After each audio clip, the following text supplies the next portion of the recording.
Today on the Davenport Podcast. When they pull back the curtain, there's just this little old man back there.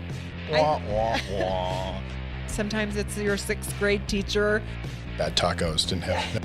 I'm going to jump off the high dive anyway. There you go. Take it. Did you do that? Yeah, I'll stick with my 3K. And I'm a mom, and Went to a movie? I think most people would have pushed snooze and said, well, Right. I'll explain at the finish line. You could run 6 feet apart, right? I would have missed out on a $400 t-shirt. You're what? Oh, you're human. Yeah.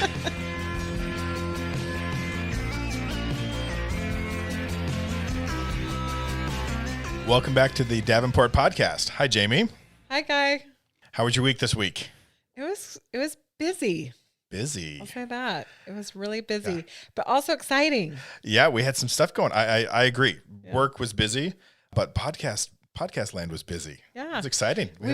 We've been working on this little bad boy for a little while, and it finally dropped. So if you're listening now, it's been dropped for a while, but it dropped, and so it's been really fun to see. Sit back and just feel it all, right? Yeah, see the fruits of the labors. Yeah. So thank you to everyone who's reached out or comments, posted, listened. Yes. It's really cool to kind of put something out there and get a positive response for it. Yeah, and have it be useful for people. You know, if you're going for a walk and to feel like you can use that time and still enrich a relationship in your life or work on improving yourself, I think that's really powerful. And I just really feel like we need to give a really loud shout out to Monica and Aaron. For sure. They're the ones in the room with us all the time, and they just make it seem magic. It was funny because a lot of the feedback was just the sound was great. And I was like, oh, this is all Monica and Aaron. Yeah, it's very well produced. Very well produced. I've seen the work that goes on behind the scenes as Aaron works on editing and kind of putting it all together. Yeah, lots of time. Yeah. And so that's been really exciting. And it's made the busyness of work be, just it's fun to do something new and work on a new project. And it's been really great reading people's responses to it. And in fact, we had a response from a listener that really influences what we're going to talk about today. We did. We got some feedback. I'll second your comments. For me, going through my week, there's just like moment you'd be getting down on something or stuck in a email chain or something, and then you'd be like, oh, I'm going to go check my comments on the podcast. And you'd be like, oh, a little bright spot, right? A little pop up. Yeah. So thanks again, everybody. And keep tuning in. We hope to be able to provide a lot of good content. But back to that one comment, we did get a DM from one of our listeners asking about future topics. And area that was interesting to us was the idea of kind of imposter syndrome. Yes. And so I think we'd like to dig into that a little today. Yeah. And you were mentioning a story you had. Yeah. Well, about a race. Well, and I think about the imposter syndrome, and for a lot of listeners, they may not have heard that term. Oh, right? good point. Yeah. And so that term, to me, I always think of the Wizard of Oz. And it's the great and powerful Oz, and the whole movie is kind of centered on getting to Oz. Yeah. And then when they pull back the curtain, there's just this little old man back there. And you're like, wait, that's Oz? And and so I always feel like that's a good visual for imposter syndrome, where sometimes we are going about our life goals and what we're wanting to achieve, yet at the same time we can deal with a lot of insecurity or feel like that little old man behind the curtain that's trying to do something. Yeah, really we're all acting like the great wizard. Yes. But we're just using the tools we have and sometimes afraid someone's going to pull that curtain back and realize, right. you're human. Yeah. And so you're just like me. Yeah. And I think that becomes something that can get in the way. And so the experience I thought of was several years ago. My daughter was like 6 or 7. And like we said on an earlier episode, when the car show was canceled, for me, it's been rough because all the 10Ks and 5Ks and things have been canceled. Oh yeah. There's no races. There's no races. And I've always trained for something. Why is you could run 6 feet apart, right? In fact, I know if I was running, I'd be way behind all the other runners. There'd be plenty of space. So the Ironman was going to St. George, Utah, Okay. which is southern Utah, and it's beautiful country over there. So my brother and I decided to train for that. So You said this is your brother? My brother, yeah. And at the time he was living in Arizona, and he's 8 years younger than me. So that means he's a lot faster than me. But so we decided to do it. So we signed up, we printed a training schedule, and it was really fun for us. We would do the same workouts every day, and we'd text each other and FaceTime. And when I would go visit him in Arizona, I would take my bike and we'd do bike rides. Oh, cool. And it was common goal. Yeah, it was just really fun. And so the race weekend comes, and had you done one of these before? Or was this the first Ironman? I actually did one in Provo when I was like 30. Okay. And it was actually a full, but that's a whole nother podcast. Whatever happened on that one. Anyone who did the very first Provo Ironman knows what happened, but it was rough. But this was a half, and it was in St. George, and I had some unfinished business with Ironman. Let's say that. Okay. So we're excited. We get into town a couple days early so we can, get acclimated. Acclimatized, right. Yeah. And so that's hardcore. Yeah. And so this is not a weekend warrior race. I've been training at sea level, Yeah. So we get there, and my brother and I go do like a practice swim the day before, just to kind of get a feel for the water. And swimming is my strong suit. I mean, I was a swimmer in high school as a lifeguard. Swimming is why I got into triathlon, because it's like the only way you can swim as an adult. It's like there's not a swim race really in very many places. So we get into the water, and I'm feeling great. I'm like way ahead of my brother, and I'm gloating. And I get back on the shore, and he's just like struggling. And I'm like, "Are you okay?" He's like, I that wiped me out like that. He just was kind of, and I was like, well, let's get in the car. We'll drive. We were driving the bike route and kind of checking things out. And then we went and got some lunch. And that night, he wasn't doing well. Like, he was taking some medicine, and he was like, I don't feel well. And so we decided, let's go to bed early, and because we had to get up early. You have to get up. It wasn't nerves, right? It was actually. Well, that's what we were thinking, right? It's probably nerves, and it's a change in. I mean, he was coming from Phoenix, which was pretty similar to St. George, but he just, it could be nerves, whatever. Bad tacos, didn't. Yeah, we didn't do tacos the night before, but we get to the buses early on race day, and he's there, and I'm like, how are you feeling? He's like, yeah. And we get on the bus, and he's like, I'm not doing the race.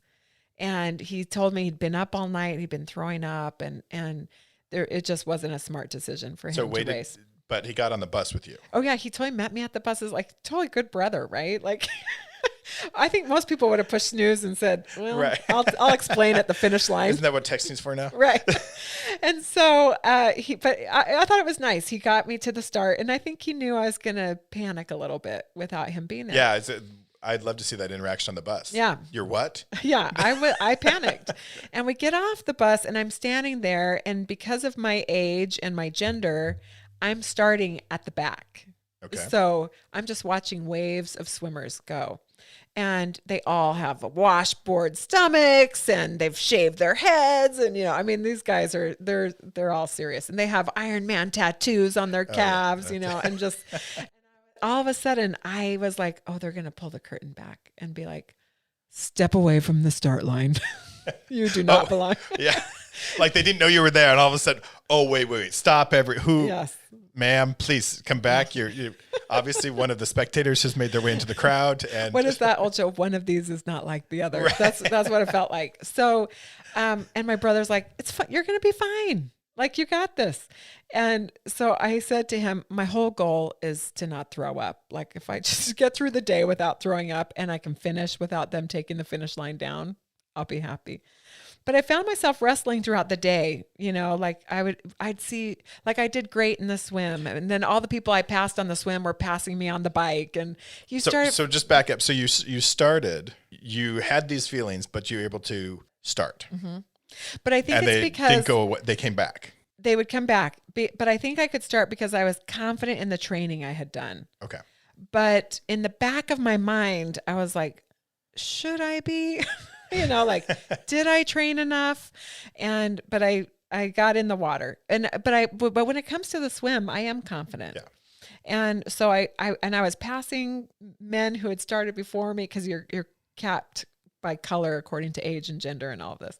And I was like, so you can tell by the, oh yeah. I don't know. I'm like, I'm passing some of these 30-year-old guys, right? So I'm feeling good in the water. Yeah. But then I knew on the bike, those guys are going to pass me up. Okay. And so I get on the bike, but that's okay. I'm thinking slow and steady, and it's okay. And I get through the day, and the run was pretty brutal. It was in the triple digits. The sun is out, and you're running up in these red rocks, and it was hot. And I remember running up this hill, and it was like mile 8. And there was my husband and my brother, and I just like burst into tears, right? And they're like, we're keep going. And they kind of ran/walked with me up this hill. And then I was on my way. And next to me was a guy he was a firefighter in full uniform. And he was raising money for a charity. And he had done the race in full uniform. And I was like, I can finish this. And he's like, you're going to finish. And when I finished, the woman who had won the female division was receiving her award. Okay. And she's giving a little speech, and she's like, it felt so good to be done. And I took a shower, and I went to a movie, and now she's back. And wait. I'm sorry. Pause. All right, so she finished the race, showered, went to a movie. And I'm just, I'm running. And then came back to get her award. Yes. Wow. I mean, I'm not commenting on you. That's a weird thing to do after you run a race. You're thinking, oh, you're an imposter, Jamie. Right. No, but what was fascinating is for this split moment when I was listening to her receive her award and I'm crossing the finish line, I still had this feeling of like, oh, I'm kind of a loser. And my sister, she knows me pretty well. And all she said to me was, don't even, like, she was just, she was just like, you need to be proud of yourself. And I was, I mean, when I finished, I was like, you know what? I'm a mom. I work. I have, I'm a mom, and that's busy. And I'm busy in my community and with at my child's school. You did it your way. Yeah. Right. And it was something I'd always wanted to do. And it didn't matter, what my time was. So isn't that interesting that even as you're having that huge success, accomplishing that huge goal, yes, you still felt like an imposter, like a fraud, like you didn't belong there. Oh yeah. There's no Ironman sticker on my car. I do wear my Ironman shirt or my hat. And it is funny. Sometimes people are like, did you do that? And I'm like, I know I don't look like it. Did you get that at Goodwill, or did you actually earn that? Someone gifted it to me. No. So it is a funny thing, because I still I'll talk about it, but the other day this happened. I was wearing an Ironman visor to the beach, and I was picking up a neighbor's daughter to go with us, and he was like, did you do the Ironman? And I was like, I, as a matter of fact, did. Yeah. How does that, so jumping forward today, how does that feel? Are you like, yes, I did? Or is it, kind of, It's still kind of like, well, I'm a mom. I finished it. It was just like, I did a mom Iron. Is it? Yeah. Like somehow I was just a age group participant, but instead I will minimize the accomplishment of it. Isn't that, I mean, that's so true. I mean, you saying that just now, I mean, Aaron and I have been doing our business for 10 years, and I still catch myself telling people it's an accidental business. There's nothing accidental about doing it for 10 years, right? That's very deliberate and intentional. And it's successful. Yeah. Well, I won't even own that. Like, well, it's successful. Yeah. You don't be like, it's successful. I know, because whenever I bring people to you and Aaron, I'm like, these are my friends I told you about that made the hot iron holster. And they've all heard about it. And you guys are like, anyway. Anyway. Yeah. Where are we going to eat? Right. It's this little thing, but it's so true. There's something inside of us that gets triggered, and then we don't feel worthy. We don't feel like we can own it. And everyone says, fake it till you make it. That's super easy and cheap to say. But when the reality of that is the whole time you feel like you're faking it. Yes. Right? Yes. And so you're waiting for someone to call you out. You're waiting for that, girl in grade school that's like, he didn't do his homework. Right. Right? Right. So it's interesting. How do you overcome that? Well, it's interesting. I think, or deal with it. Maybe not even overcome it. I thought it's interesting, your story about the Ironman. I could, in my mind, I'm playing along. I'm like, I could totally feel that on the bus, right? The race hasn't started. your partner just bowed out, anxiety, right? Mm-hmm. But at the finish line or in between, after you had a good swim, right? And still feeling it. Like, it's not like you can put it away. It comes back. I mean, every guy who's passing me on the bike, right? In my head, I'm like, oh, I shouldn't be here. I shouldn't be here, right? I don't belong here. I'm so much slower than these guys. Right. But slow still got me across the finish line. Right. I mean, I still finished, like, and they hadn't taken the finish line down, right? In these races, there's a time limit. And if you don't meet the time, then I've heard about the van. Yeah, there's the van that comes around to pick up the cones. And I kept joking with all the runners around me, like, we just got to be ahead of the van. Yeah. And we were way ahead of the van. I mean, there were hours left after, and there were people finishing after us, you know. You could have stopped. You could have just ridden your bike back to the hotel, right? You don't have to. And what's interesting is the woman up there getting her award wasn't saying, and look at the sucky people finishing now. Like, she wasn't worried about us in the least bit. Right. And yet, you know, I can remember. In fact, I'm sure if you were to ask, she would be cheering you on, congratulating you, at no point being like calling you out for being a fraud. Well, and in fact, she made a comment about how this race had the most age group participants than any Ironman she'd participated in. And she was like, that's impressive. You know, she was just saying, like, the fact that people are willing to train for something like this and put it on their bucket list was great. So she was actually really encouraging. And yet at the same time, you think about how that translates into people's lives, whether it's trying to go to grad school or going for a job that maybe they know they can do, but they let themselves feel less qualified, then, you know, they let it dictate their choices. Right. And I think what the solution isn't about necessarily years of therapy to overcome this syndrome, because I mean, I'm a therapist, right. And I clearly have struggled with this too. Even when we were first talking about doing the podcast, I remember saying to you, but I'm not a PhD. Like, I don't have a PhD. Like, somehow. Right. Like, you could be on a podcast if you were Dr. Jamie. Right. But until then, well. But 25 years of experience and a master's degree. I mean, like, you have all of these things that do qualify you that you will discount. Yep. And I think you have to be very intentional and deliberate about saying, I'm going to jump off the high dive anyway. I'm going to apply for this job anyway. And if I don't get it, that's okay. I got the experience of jumping off a high dive. Yeah. Right. Yeah. It's so true. Like, in working with people in coaching and I mean, full disclosure, you know, we worked on this, you know, topic together. And it's one of those things.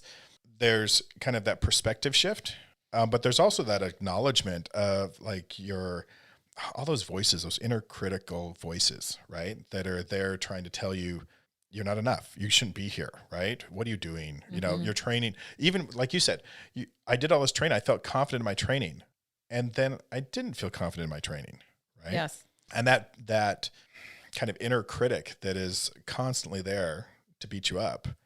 You know, the work is, how do you overcome that? How do you quiet that? How do you have that voice and still function?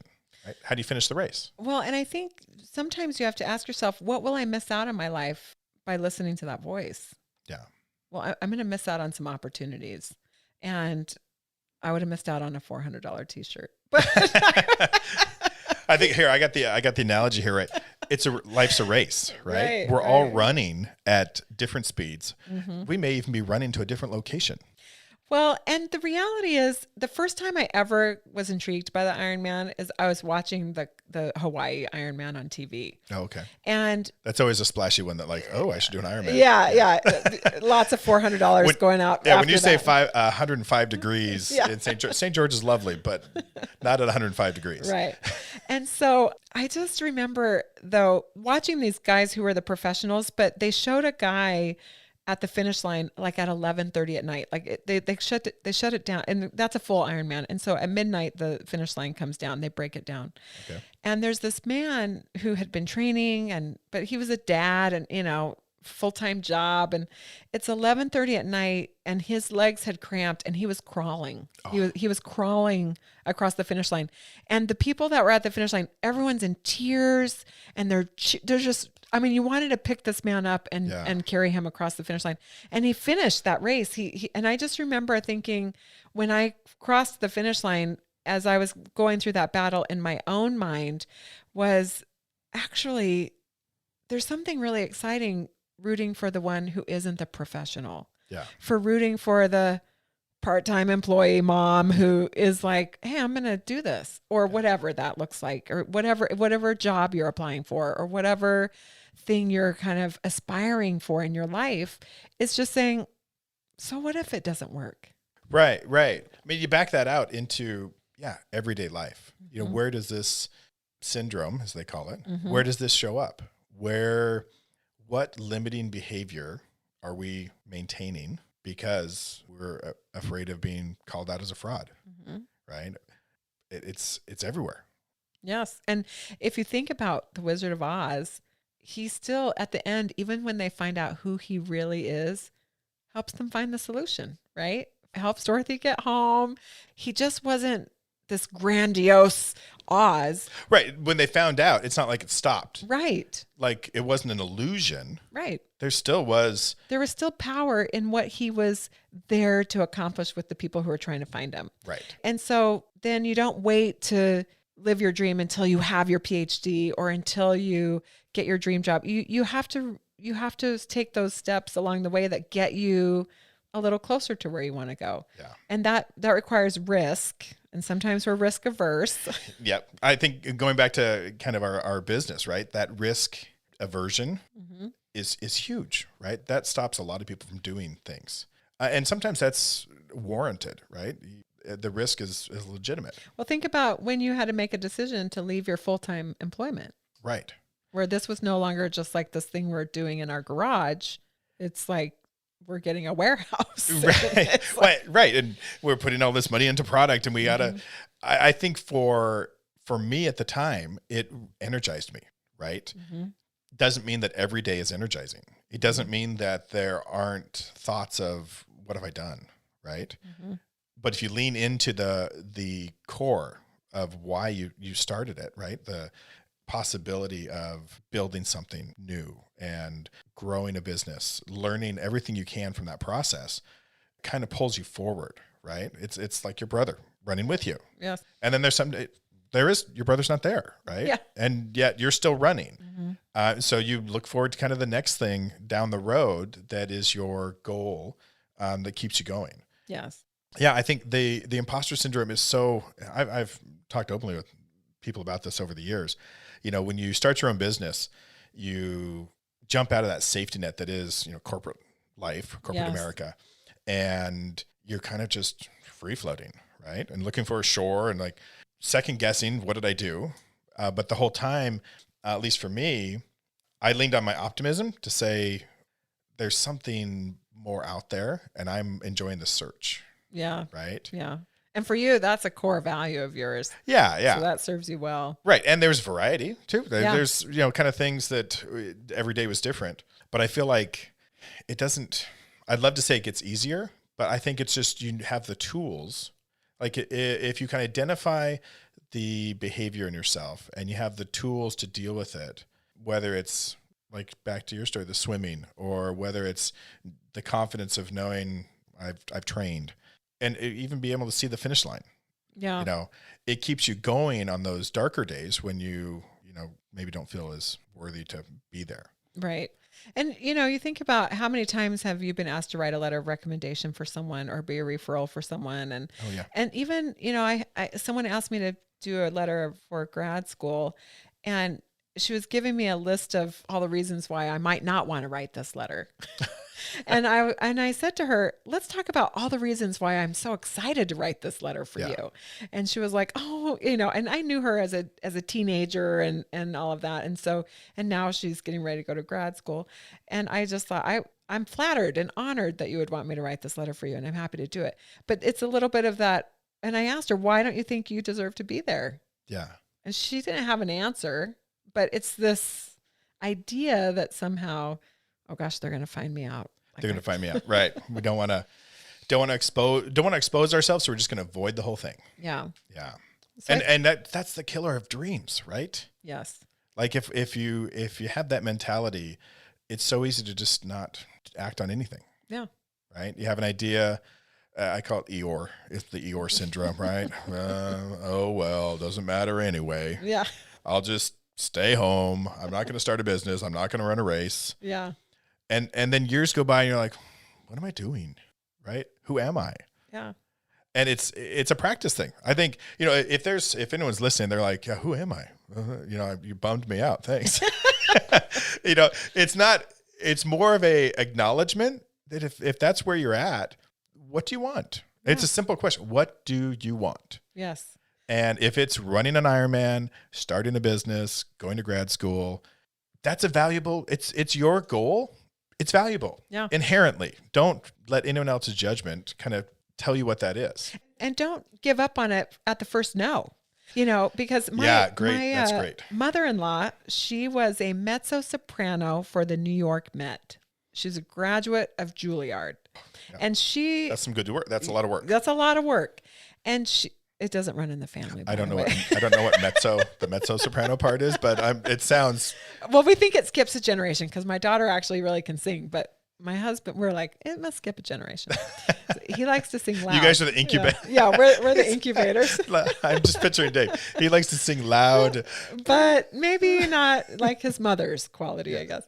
But his mother will tell the story. I think she was in junior high or high school where she was trying out for choir and the teacher told her she should not sing. You shouldn't sing. And she didn't let her in the choir. And I said to her one time, did you go back to that teacher when you graduated from Juilliard? Yeah.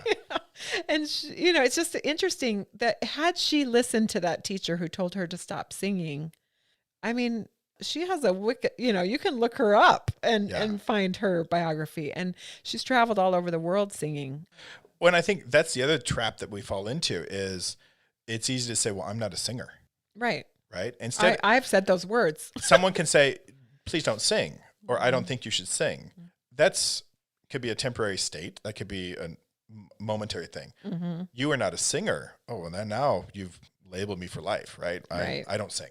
Right. Right. And I think really, I'm not a runner. I'm just a mom. Right. Kind of what you were saying in your story. Some of the things that were going through your head. And I'm not a business owner. This is an accidental business. And that shows you. And you have training, and I have training. And that's what I tell my clients all the time. I have to use the same skills and tools that I'm teaching. Yeah. And the difference is I just have read the book probably more recently than you and more frequently, right? Like these tools are so ingrained in my head, but I have to walk myself through the same thought process. And at the end of the day, imposter syndrome, really what it is a cognitive distortion. It's something in my brain saying, I'm not good enough, or I'm not enough, or I'm not qualified enough. And according to who? Right. Well, according to me. Right. The question isn't what does my neighbor want? Right. The question is, what do I want? Yes. What do I want from this life? What do I want from my relationships? What do I value? Right. What do I not value? I mean, always go back to Michael Jordan, right? I don't know if during COVID, I binge watched. I didn't watch that one yet.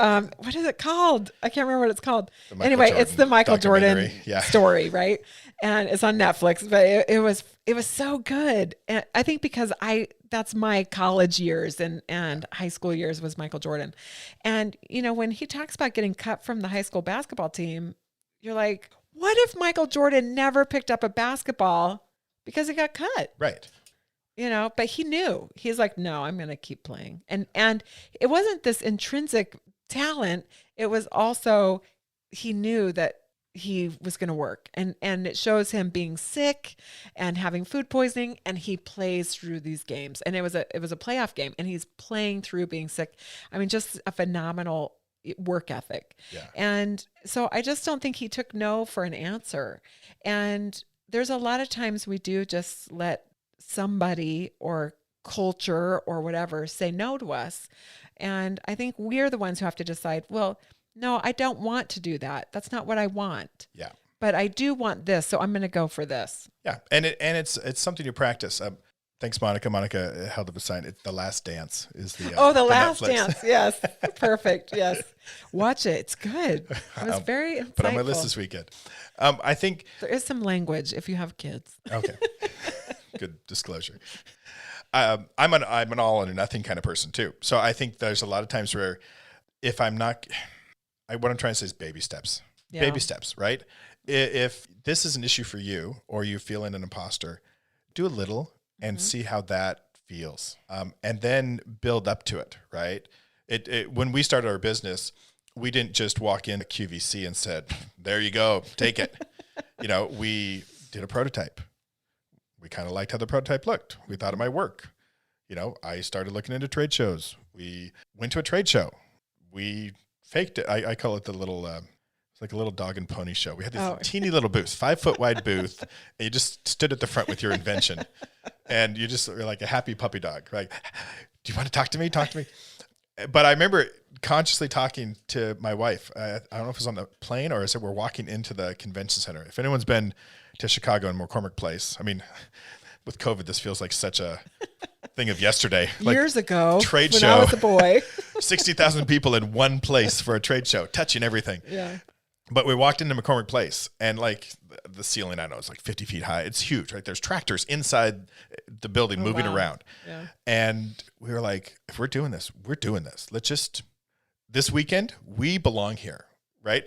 The natural boy in me says, what are you doing, right? You don't belong here at all. Like this, you're in a foreign city. You've never been to this building. You don't know where you're going. Go home. And instead, we're like, worst case, we had a trip to Chicago. Yeah, yeah. And so my mind goes that far. Like, yeah. Well, whatever's going to happen today is going to happen. What are we having for dinner? Yeah.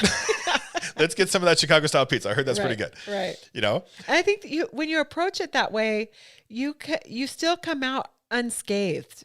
You're like, maybe I didn't hit the finish line I intended for, but wow, I found something in myself in that journey. Right. That I like. Yes. And kind of pick up those gems in your think of it like a life treasure hunt, right? You're gathering gems as you go.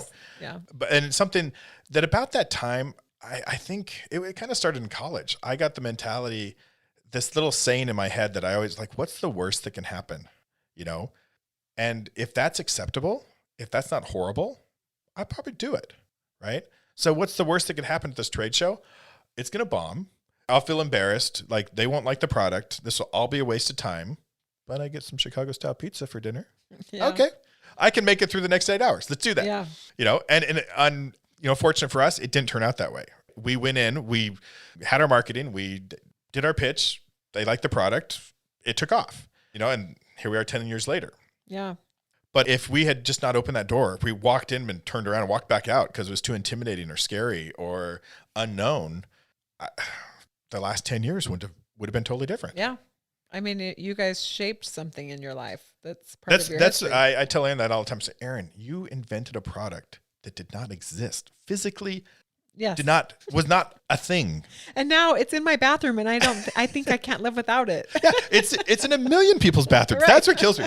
Like we sell over 1 million of those things. Yeah. And you're like, what? Us? Yeah. See, the imposter syndrome comes right in and says, what? You couldn't do that. Oh, I tell the story all the time. My friend, she sewed these hot pads together and then she because it's really about like, she just was doing it for her. Yeah. And then it ended up being something that was really great for her. And the cool thing about that story is you could do it too. Right. It's not like it might not be $1 million fell from the sky. The same thing. Or, I happen my family has factories. Nothing, right? It was little by little, it turned into something big. It might be a 5K, not the Ironman. Exactly. And or 3K. If you're talking, I mean, I've done a 3K with a stroller. I don't think I've ever seen a 3K. Oh, maybe no. Sorry. This is how little I know races. It was a 5K, which is like 3 miles. Yes. Okay. That's mentally, I had to convert it. I'm from America.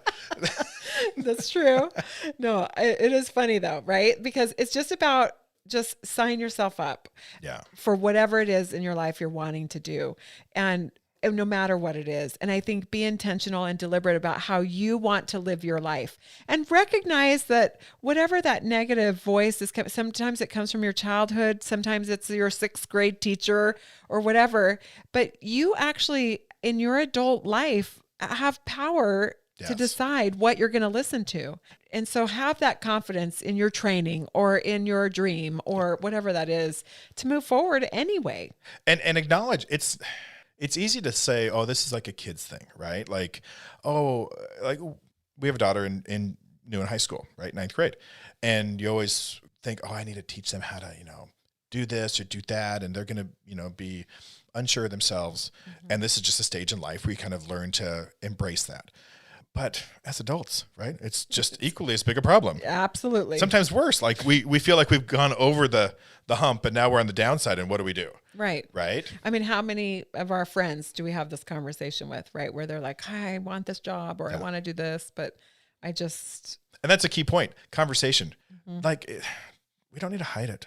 Right. I mean, we don't need to. You can pull the curtain back. Right. You can pull the curtain back yourself. You can disclose it. Right. You can, and find that you bond with people through that Right. connection, that love it's fascinating sometimes the conversation you'll end up in if you'll be a little vulnerable. Right. And share. Even in therapy, right? You're kind of taught in grad school not to self-disclose anything.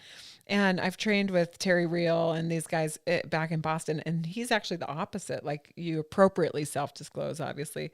But when my clients are getting into conflict resolution, I'll have sometimes one of the partners will be like, you probably don't, your marriage is probably blah, blah, blah. Yeah. You know, I'm like, well, we'll have Dave on the podcast. He can tell you how imperfect it is. But I say to them, no, I'm using the same tools. Yeah, they think you've transcended it, yeah. right? You're I never, so far beyond this now. I never get upset, and I never try to parent my husband ever. I mean, I just am like, no, I go off grid too sometimes. Yeah. But it's having the skills and tools to own that and get back on the center. And we have to do that with our own thought process. And that takes practice. Absolutely. Right? It's and not permission. Give yourself permission. Yeah, it's not a secret formula. It's just some basic tools that you have at your ready, right? That you can recognize if you're getting triggered or if you're feeling unworthy or you're wanting to, curl up in a ball and hide. Right. That then you walk yourself through that and say, what's going on here? What am I feeling? What is that tied to? What do I need to maybe be curious about? Right. To see how I better serve me, my life, my family. And I think if you feel like those thoughts are debilitating or handicapping you in your life, then that's when you go get a coach. Yeah. Or go talk to a therapist. Have someone kind of talk you through that. If you don't have that supportive partner or someone in your life that can kind of help you walk through that cognitive distortion piece, I would go talk to someone. It'd be worth it. Yeah. That curiosity is kind of the first step. And that if you find that it is deeper, troubling, if there's stuff, trauma, any of that comes up, there's professionals that can help in that area. Right. But you've started down the path, right? And now it's not taboo to talk about it. It's not, it's like sharing your story of that race, right? You could have not told anyone that and just held your head high, finished the race and never done another race again. And no one would know why. Right. Instead, by sharing it, it's like, oh, well, the therapist has her insecurities about running an Ironman. Mm-hmm. And I mean, to you and I, it's like, yeah, duh. Yeah, we do. I when I got into coaching, it was the same way. Like, how can I coach people? I'm such a mess, right? I don't know how to do this. And it still comes up. Right. But the tools are there. And I think I don't want to say training even, because there is training, but it's more accepting that you're imperfect. And the humanity, right? And that I'm human. We're all in this experience together. And we need to be more supportive of one another. Yeah. And so I love this statement. Anyone can do anything they want. Absolutely. Put your mind to it. Figure it out. Take the time. And that's the question, right? Do you want it? Do you want it? And then figure out how to get it. Yeah. But there's lots of things that I look at and I'm like, I'm glad they want that. I don't. Exactly. Like this whole thing about Ironman. You don't want it. Not tempting me at all. No. That's good. Yeah, I'll stick with my 3K. You do that. And when you find one, I'll sign up for one with you. All right. It's a 3K Ironman. Yeah. Well, good discussion. And I hope this is helpful for our listeners. I know it's always good for me to talk through this process as well. Yeah. And I'm sure this is one of those topics that will come back probably in different shapes and forms. Yes. But it's interesting. Thank you for a listener that kind of suggested it. It's always interesting, kind of the human condition, to see where we go, how it works, and keeping that human connection, that reality of we're all in this together. Right.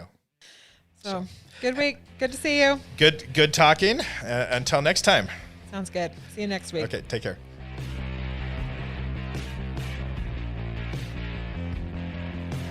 Thanks so much for listening this week. Stay connected by following us on Instagram or Facebook at the Davenport Podcast. For more information on coaching services with Guy, visit his website, thecoachguy.net. For additional information regarding counseling services, the Daring Way curriculum, or relationship counseling, please go to jamiepyatt.lcsw.com. The Davenport podcast is provided for informational and entertainment purposes only. Although Jamie is a licensed clinical social worker and Guy is a professional life coach, the information and opinions shared by the hosts and their guests are not intended to be a substitute for professional, medical, or mental health advice, diagnosis, or treatment. The information on this show does not create a client-therapist or coaching relationship and should not be taken as professional advice or guidance. Please consult with your physician or a qualified healthcare provider regarding any medical or